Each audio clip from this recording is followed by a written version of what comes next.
Alright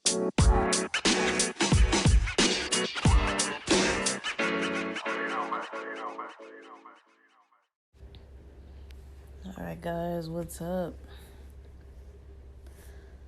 It's Friday, December 29th, 2023. The weekend before the new year. Before the new year starts rolling in. So how are you guys doing on all this stuff?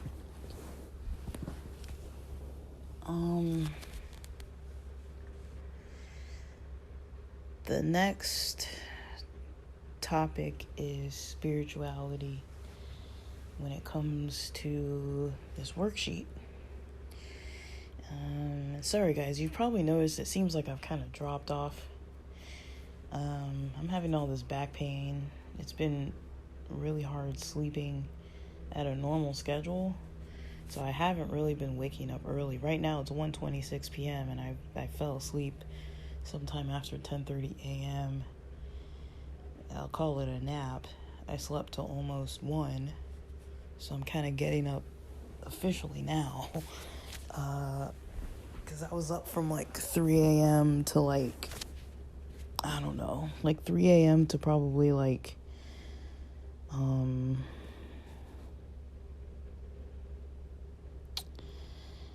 let's say,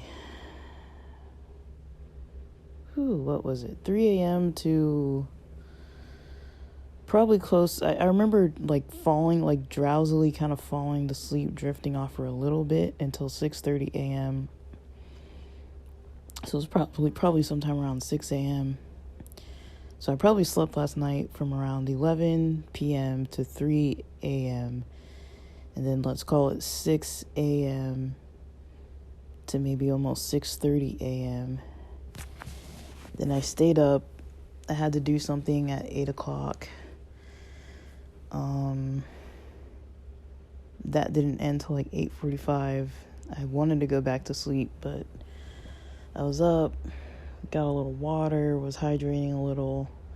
My mom decided to get some takeout for us for like a brunch. So around 10:45 a.m. I ate that. And then probably around 11:15 or so, or 11:30 or so, I kind of drifted off to like probably 12:40 p.m. or something.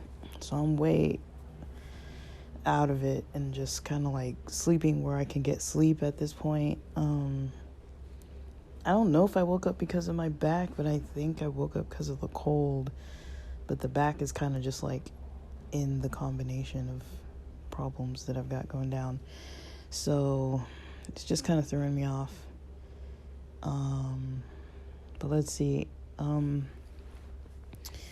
Related to spirituality, I got a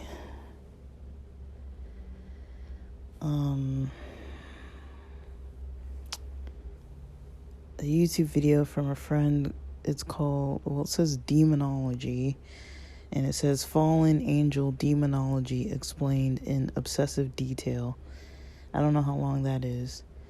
And, since I've been, resting my back and watching a lot of YouTube, I've been gravitating more toward like Amish content again.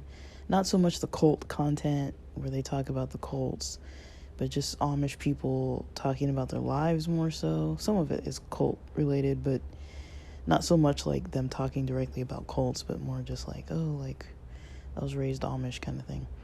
And so I've been watching this guy. I think his channel is called like Amish America or something like that.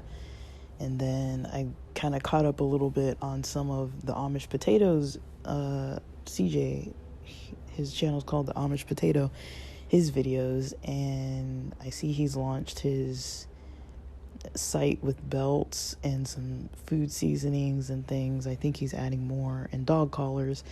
And then they are also, he had this video about Brafa, and it's like not demonology, it's like some kind of witchcraft practices within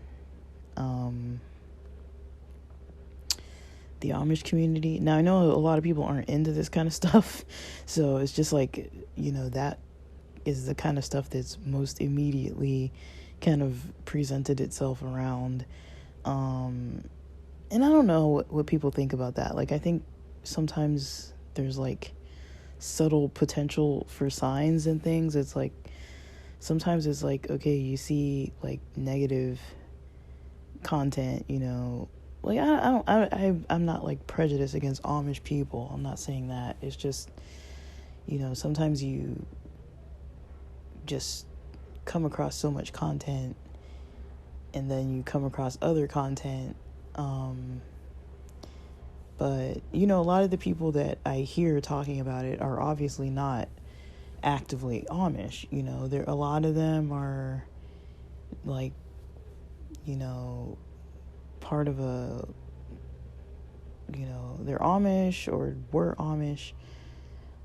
So their perspective isn't going to be similar to a typical Amish person who's like active in their Amish church and community.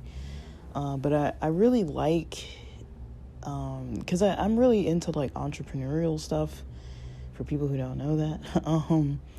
And so I really kind of like the work culture, and just like even how CJ, the Amish potato, has those videos, has the, his new products that he's making, and like just seeing him sometimes in videos, how he's working in his like yard. They've got a pretty large side yard, and he does work on people's houses, and just seeing people work and like use their crafts to like make their own jobs and like support themselves. I mean, I'm really into that kind of stuff these days. Like I would like to try and see how far I can get with this growing mushrooms and see if I could sell them locally. I found out that in California it's legal to grow produce and just sell it. I'm not trying to sell psilocybin mushrooms. I mean, once it becomes legal to sell, I would like to sell that, as well as cannabis, which is legal to sell. I just can't comfortably grow it like in my parents' house. Like, they're not with it, so I can't really do that. I'm gonna have to move and have my own space if I want to do that.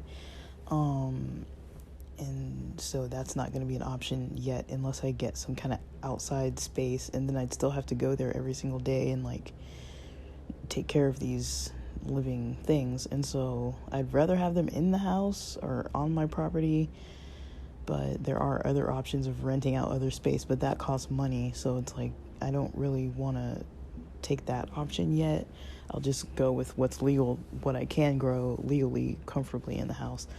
And I do like fixing certain things, instruments and stuff like that. And not that I super know what I'm doing, but I'm really into it. And so, I do kind of like, seeing like Amish furniture stores, or like, their own stores that they create. It's like, when you think of it, they the majority of them, didn't go through mainstream education past 8th grade. Maybe some of them, when they were, room spring up, maybe some of them went to school like in college, and then maybe they came back to the community. But I think if that was the case, that might have been rare. I think most of their businesses are either like passed down from different generations, but it's like they can run their businesses without even actively running their own websites. Like, other people can run their websites, but they don't even do the technology part of it. They build their stuff, or just like sell their stuff, or maintain their shops, and like build their own things, make their own things, design their own things to create and sell. And of course they've got a community backing, but they don't even market like online with like Google ads or whatever. Like, they're not doing that. They've got a whole different model that they use. Some of them do have online presence, but they're not the ones like actively like managing that. So I really admire that kind of entrepreneurship, especially with the debates going on nowadays about like, is mainstream education higher education worth it. And then it's like you see people with an 8th grade education living in rural areas that are able to kind of like support themselves, or even learning farming and having land, worth like over $1 million. Like, there are Amish millionaires, not all of them, but it's like some of them with the property they own or the businesses, and then like being able to scale their businesses. Like, they're very successful and they have big families. Like, typically people might have 4, 5, 6, 7, 8, 9, 10, 13 kids, 15 kids or something. It's like, these are huge families. And again, the kids are working pretty young, and so the kids can learn things and contribute to the family. There is kind of this child labor, which I don't know what people think about that. I mean, I'm not here to really talk about the Amish, but I mean, it kind of comes up when it, lately that's kind of what I've been, I don't know if I've been studying it, but it's,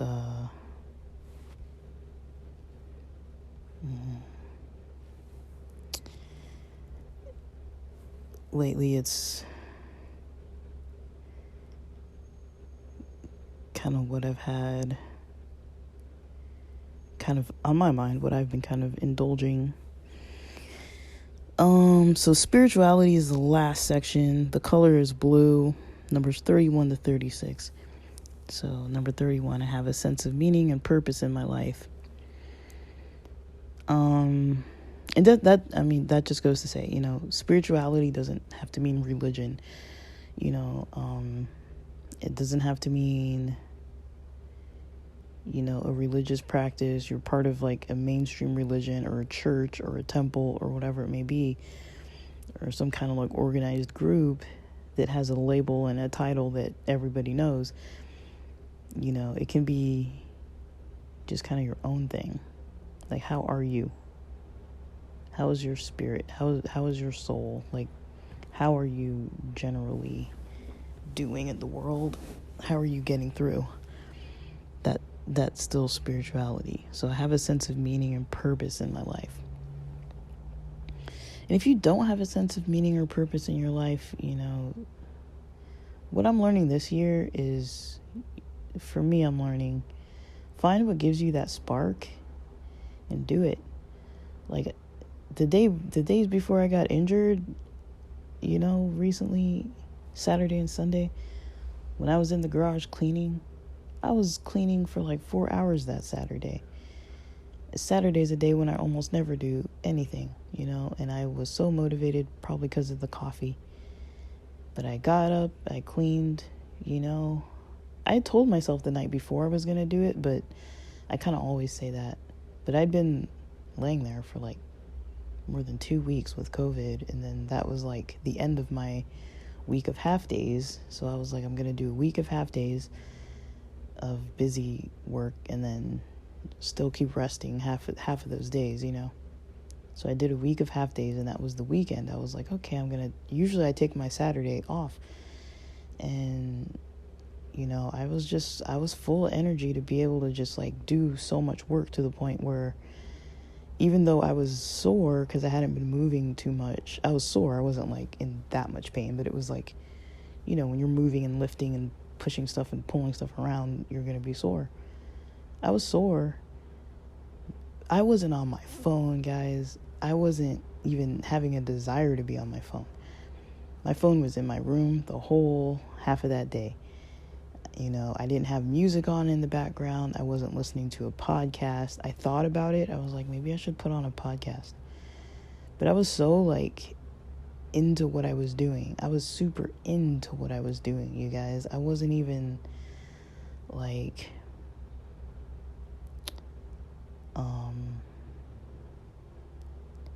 I wasn't even like bothered. I wasn't bothered by the experience. I was really into it. I was totally loving my experience. And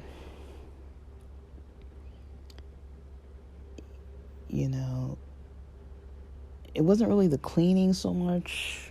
Maybe it was more so, that I like doing like manual labor and stuff where you can like see the results. like, you know, and it's the kind of work that is like, you know, I could see what I did before my eyes. I could kind of lay it out and be like, okay, I want to move this here, and this section will put this kind of stuff, and like arranging it in a way that kind of made sense in my head without anybody like having to tell me where they wanted things or whatever. I was just doing it, gladly doing it. Part of it was part of my nutrition group, because we're talking about like exercise and stuff too. And so I was like, well, let's kind of kill two birds with one stone. Like, once they mentioned that you can use cleaning and stuff like that as like the activities for the week, that was like, oh, well, I mean, let me clean the garage. And I didn't know how far I was going to get.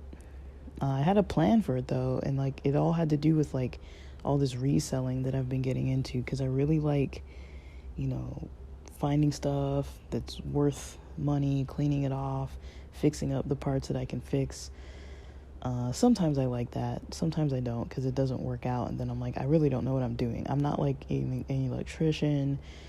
You know, I don't really know too much about woodwork. I've dabbled with things, but it's not like I really, like, sometimes I can get things to work. I know basic electronic circuits and stuff, and like, but I really enjoyed it. I was like, I really like this. This is really fun for me. And it was really fulfilling when I sold a lot of my sports equipment stuff. And then I was like, what else do I have? And I'm getting back into the instrument reselling, and then I'm really kind of into, you know, trying to like grow some stuff to sell. So that just this idea of having like this space in the garage where I can like tend to all these things that I want to and need to get done, just the idea of having that available, I was pretty pumped up about it, and nobody had to tell me to do it. I still want to do it. I'm actually kind of like a little bit bummed that I don't have, you know, the physical ability to kind of like do it right now this week, because I've been like, you know, out of I just can't. I mean, I have a meeting coming up, and I'm like trying to figure out what position I can sit in for like an hour. That's kind of where I'm at with my back. It's like, you know, and I'm hoping New Year's Eve I can hang with my mom and like watch some movies and stuff. So I'm really trying not to like overdo it on my back. But even sitting down on a chair kind of hurts. And so I'm trying to figure it out. But, you know, I've kind of found that spark, you know, I've got that spark back of like things that I enjoy. And it's been a while, you know. Things get kind of stale, you know. Life feels a little on the stale side sometimes when you're like not quite able to you know, have interests and hobbies and try stuff out. So yeah, like I've been pretty good with what I'm doing right now. Just I'm kind of on hold for a while. Number 32, I have a general sense of serenity. This month is weird because I've been resting more than usual. I've also had a lot of CBD in my system more than usual. And so that has definitely helped, because I'm like, well, if I'm not driving anywhere, when I had COVID, I wasn't driving anywhere. And with my back, I'm not really hardly driving anywhere. I've driven like twice this week, I think. And then not even for deliveries, just I've driven to like go do some stuff real quick, get some stuff real quick, or do stuff I had to do.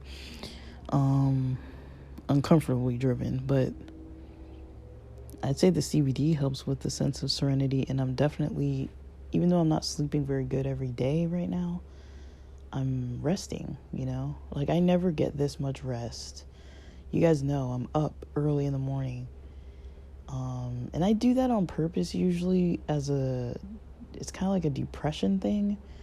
Like, I don't like sleeping in. It makes my day drag, and then I feel like I'm dragging, and then I feel like I'm just tired more, and I'm just kind of like, it's hard for me to like get going if I'm not up well before breakfast. And then because I'm a little of a morning grouch kind of person, I like to cook breakfast by myself. And, you know, so I am motivated to get up and cook before like 8:30 or so I don't have to like interact with anybody. And my goal is usually not to interact with anyone till like after lunch, if that, so I don't really like talking to people in the mornings and then staying busy till like pretty much after lunchtime. And then it's like all my good energy that I have, or it's not really good social energy, but all my good energy that I have to like get stuff done, I'm kind of spending it on myself in the mornings and not like splitting it between like other people trying to get my attention to like talk to me about God only knows what they want to talk about. I'm kind of trying to like limit that. And so I try not to be too social in the daytime. Number 33, I am happy with the beliefs I hold. I am happy with the beliefs I hold personally,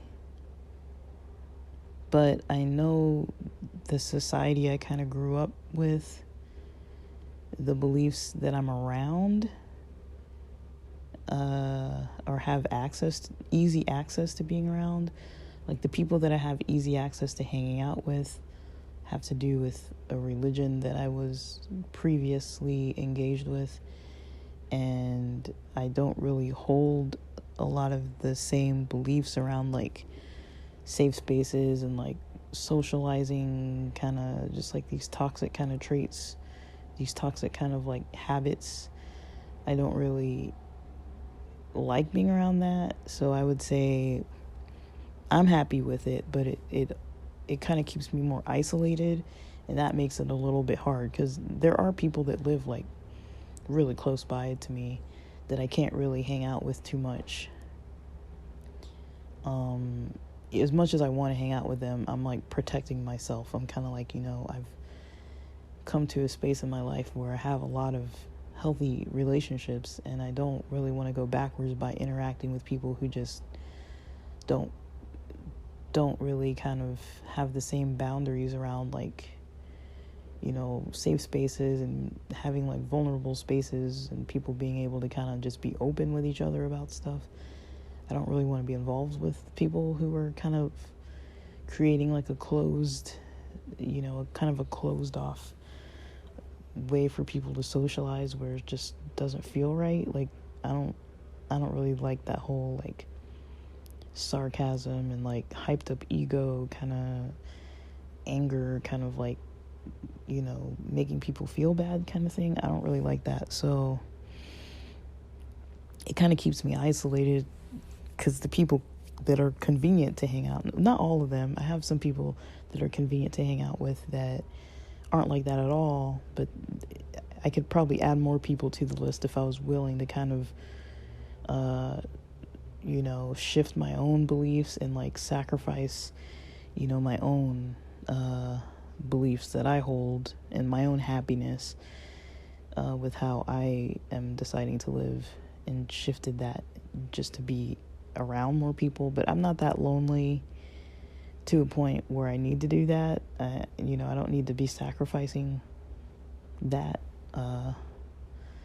because it'll just get in my way. I'll be spending more days, like you guys know when I'm a little like, irritated with a social situation, and sometimes I might kind of be venting it through, and I'm like, I'm not trying to be like on here like doing that, or trying to like spend like half a week like working through some kind of weird scenario that I got myself into when it's just not necessary. Like I'm not trying to like spend my energy on that, and I already can foresee that if it's potentially going to be there, that I'm going to get upset with the way people are being and not be able to really easily cope with it, and then have to like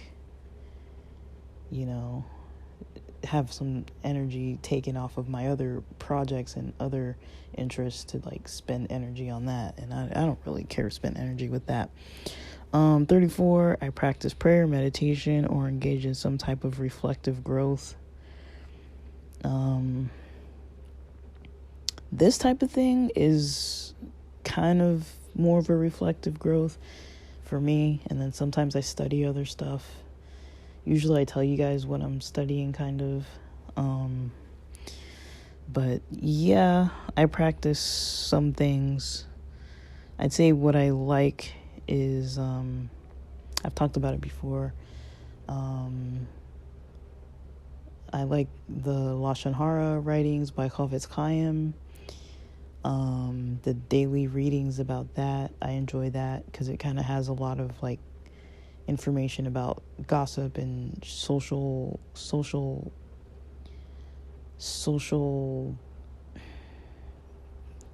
etiquette, I guess. It'll say stuff like, if this person, it's wrong to like, repeat what what one person tells you, even if what one person tells you is wrong to like listen to it or believe it. You have to like make it up in your mind that you don't believe that if somebody else is talking about someone else who usually doesn't do like a certain thing, and you hear somebody talking about that, saying like, oh, this person didn't pay the train ticket and they hopped the train, and like, but you weren't there. You have to assume that person is maybe not telling the truth, and don't like take it in as truth, like something like, it'll say, that's just an example. It'll say, and I don't think it's a very accurate example, but I'm just saying, it says stuff like that. It says like, that's like a scenario that you're working with or something. Just kind of ways to kind of think about, what people are doing and saying, and how you kind of react to what they do and say. Because like, if you didn't believe what they were saying, right, you're not going to go tell somebody else, this person said that you hopped a train, or this person said that so-and-so hopped the train and like didn't pay for their ticket. Like, if you are assuming that what they're saying isn't true, you're not going to really go spread it to other people. So it's wrong to like believe it, it's wrong to actively listen to it. But if you can't like get away from listening to it, then you have to hear it and just assume it's not true, and then don't go tell it to other people. Like, it's a lot of teachings like around those types of like scenarios. So I like that kind of stuff. Because I've never learned anything about like what it looks like to actively try to not gossip. Like, usually when you're around people, especially in religious societies, when you're around people, they do want to gossip a lot. And to me, I feel like that's one of the bigger issues. I feel lucky that I've never been like firsthand, at least to my own knowledge, I've never been like firsthand like, oh, I knew all these people were gossiping about me. It's not like that, but just, it's never felt safe to be around. And so that's why I'm so like hesitant to kind of like even involve myself with it, because the people I know now, that I associate with now, just aren't really into that. Not in that way. 35 principles, ethics, morals, provide guides for my life. I'd say that's one example, yes. And 36, I trust others and am able to forgive others and myself. I'd say I'm working on it. It's hard for me to really develop trust in people like newly. It takes me like probably like a year or so to kind of really learn somebody and how they are. To be able to forgive others. I think if I can kind of not have to be around them all the time, it's easier for me to forgive them. Lately, I don't have a whole lot of people in my life that are like getting in my way though. So I would say it's easier to forgive because I am not exposing myself to that. So in a way, yes, because I have less people that I have to try to forgive, because most of the people I know are kind of like not requiring forgiveness because they're not wronging me. Forgiving myself, I do forgive myself, but I would say that I do have an issue with kind of feelings of like either guilt or just kind of like replaying stuff in my mind of things that maybe I didn't do right. I'm kind of working on that because that comes up a lot, where I'm just like in my head about something that I did like years ago or even recently. I'll find myself kind of like replaying it and thinking about it without any real like reason to be thinking about stuff like that. And it's not like I did anything wrong. It'll just be maybe something that I'm not pleased with, even if it wasn't like wrong. So I need to kind of get online here because I got this meeting coming up. Let me see if I can kind of talk and straighten up. Let me test out how it feels to sit on this chair. I haven't sat on this chair since last Friday. So I'm gonna clean up some background space so my messy stuff isn't everywhere. Put my mail away. Oh my goodness. Get my computer set up. These instruments. Sorry guys.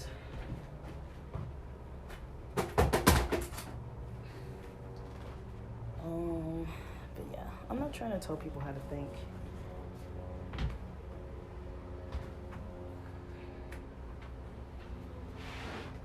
I'm kind of just trying to share my own experiences, struggles, and things that I've kind of worked through.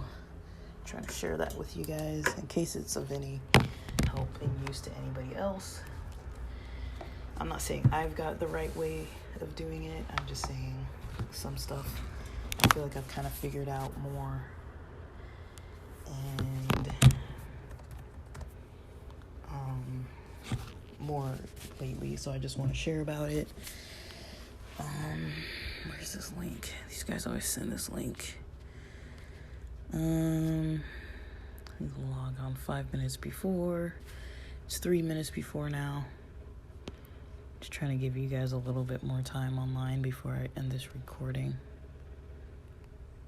Make sure my background doesn't look all crazy. Doesn't look perfect, but it doesn't look. It could look worse. It could look way worse. They text me the information, so I'm trying to send it to myself. My goodness, technology. I'm so sick of technology today.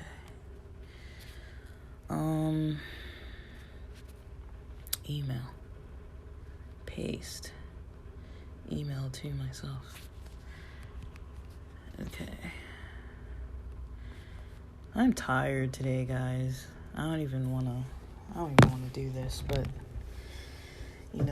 it's part of something that will help me build myself up more. So I'm kind of committed to it. I'm halfway committed to it.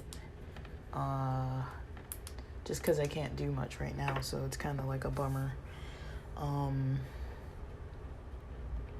But I did do a lot. We're only supposed to do up to 100 minimum 150 minutes of exercise, maybe 3 times a week. So I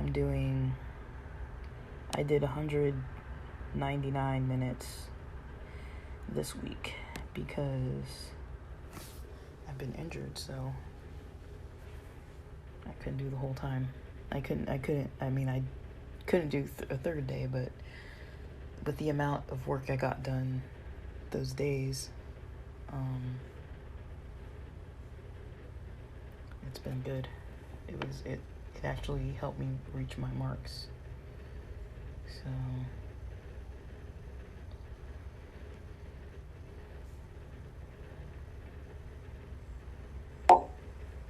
Alright.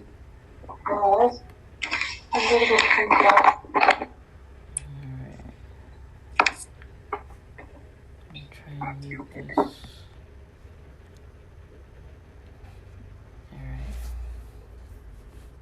Alright, I'm logged in here, guys. I gotta go. Thanks for hanging out a little past time. And I'll post all those links. I'll post the Chofetz Chaim link as well. I might talk some more about the Chofetz Chaim stuff too. Alright, bye. Bye for now.